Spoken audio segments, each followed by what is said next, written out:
কাঁকড়া ধরতে গিয়ে বাঘের হামলায় গুরুতর জখম হয়েছিলেন এক মৎস্যজীবী। চিকিৎসকদের লাগাতার প্রচেষ্টায় জীবন ফিরে পেলেন সুন্দরবনের ওই বাসিন্দা। দীর্ঘ চিকিৎসার পর খানিকটা সুস্থ হয়ে বাড়ি ফিরছেন তিনি। খুশি পরিবার ও প্রতিবেশীরা। সুন্দরবনের ছোট মোল্লাখালী অঞ্চলের বাসিন্দা জগদীশ মণ্ডল আগে কেরালায় শ্রমিকের কাজ করতেন।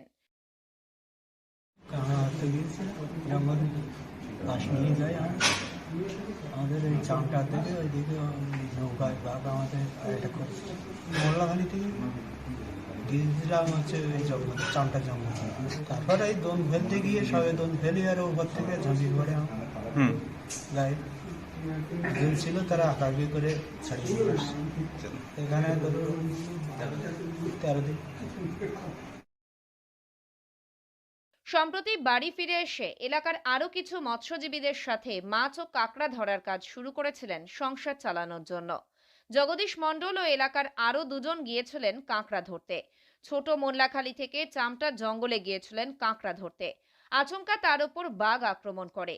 ঘাড়ে ও মাথায় গুরুতর আঘাত পান তিনি। কোনো রকমে সঙ্গীদের চেষ্টায় বাঘের মুখ থেকে জীবন ফিরে পান তিনি।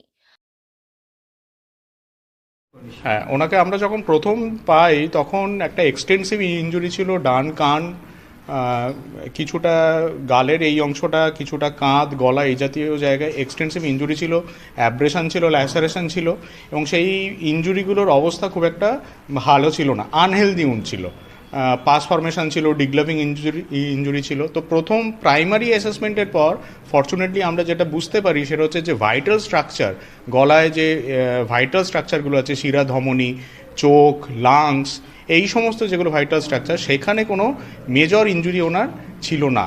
কাজেই আমাদের তারপরে প্রাইমারি লক্ষ্যটা দাঁড়ায় যে যে সমস্ত ইনজুরি আছে, উন্ড আছে, সেগুলোর যাতে একটা হেলদি হিলিং হয়। তো আমরা সেই অনুযায়ী চিকিৎসা করেছি এবং তাতে উনি খুবই ভালো রেসপন্স করেছেন। আশঙ্কাজনক অবস্থায় তাকে নিয়ে আসা হয় সোনারপুরের কালিকাপুরের একটি বেসরকারি নার্সিংহোমে। দীর্ঘ চিকিৎসার পর অবশেষে অনেকটাই সুস্থ হয়েছেন তিনি। চিকিৎসকরা জানান খুব তাড়াতাড়ি স্বাভাবিক জীবনে ফিরতে পারবেন জগদীশ।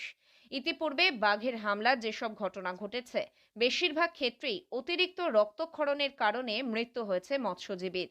তাই জগদীশ বাবুর ঘটনা ব্যতিক্রম বলেই মনে করা হচ্ছে। চিকিৎসকরা জানিয়েছেন খুব তাড়াতাড়ি স্বাভাবিক জীবনে ফিরতে পারবেন তিনি।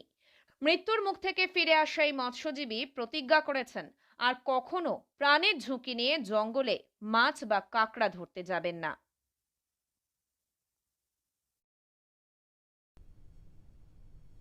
দক্ষিণ 24 পরগনা থেকে সুমন সাহার রিপোর্ট, লোকাল 18 বাংলা।